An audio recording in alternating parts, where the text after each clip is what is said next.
So, I didn't plan on touching this subject with a 10-foot throttle cable.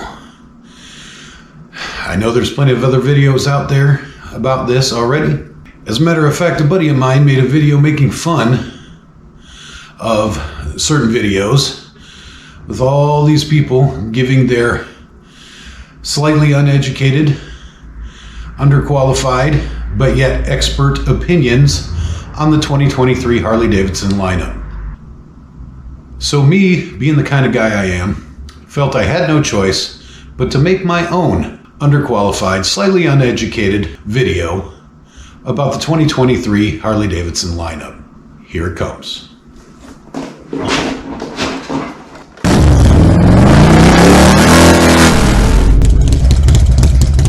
Let me preface this video by saying that I do not claim to be an engineer, nor am I some kind of marketing director or anything of that sort.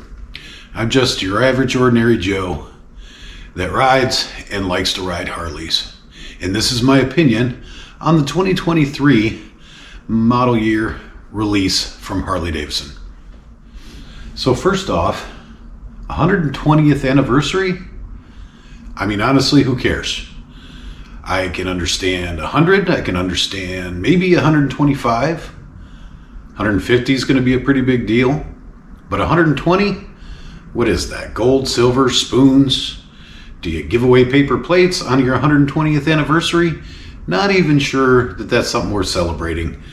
But we all know Harley Davidson likes to use any excuse to put a new label, something fancy, on something old. And speaking of paint jobs and what Harley likes to do, I do kind of dig some of the 120th anniversary paint jobs. I'm a red fan, as you could probably tell, and that heirloom red has really got me all warm and fuzzy. I kind of like that color. But to put it on everything, it is a really nice color, but I'd like to see more. And that yellow? Come on, man. Didn't that go out in the mid-90s? I'm not sure anybody wants that anymore. Anyone that already has a CVO or limited edition, custom anniversary style, whatnot, paint job on your bike knows how much fun it is to get it repaired when somebody in the Walmart parking lot runs a shopping cart into your saddlebags. So then we talk about new models. Well, it doesn't seem like there are any new models. Instead of throwing something new out there, let's take an old model, the Breakout, that didn't sell very well at all, and throw it back in the lineup, and we'll see if it does good this time, because we're a little too lazy to come up with a new bike.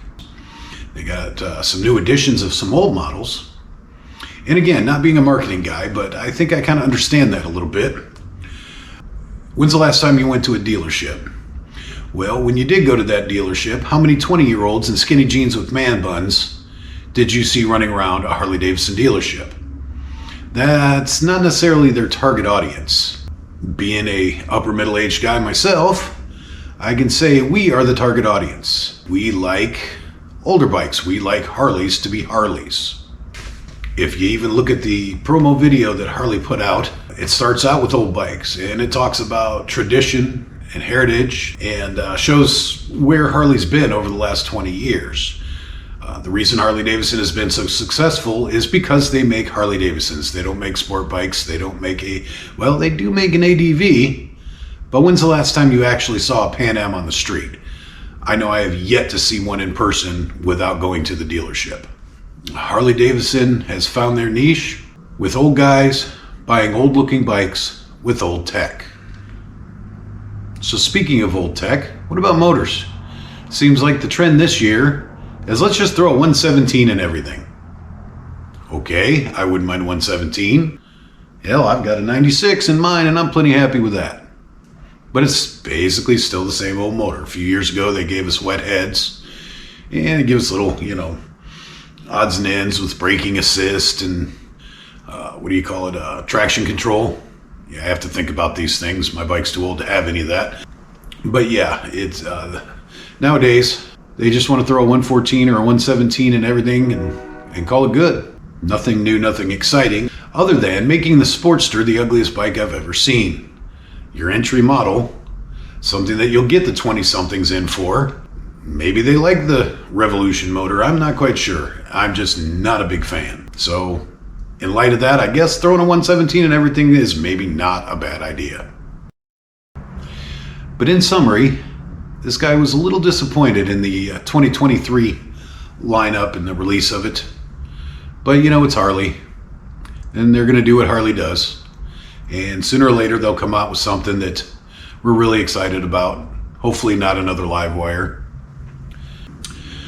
But if you want to buy your girl some new clothes, or your old leathers aren't impressing your cars and coffee crowd on bike night, seems like 2023 has you covered. But in the meantime, I'll keep enjoying my old Road King, happy I got a Harley, and roll on down the road with a big smile on my face, hopefully not catch too many bugs. Unless, of course, somebody wants to gift me the CVO Limited Road Glide. I think my old ass would really appreciate those heated seats.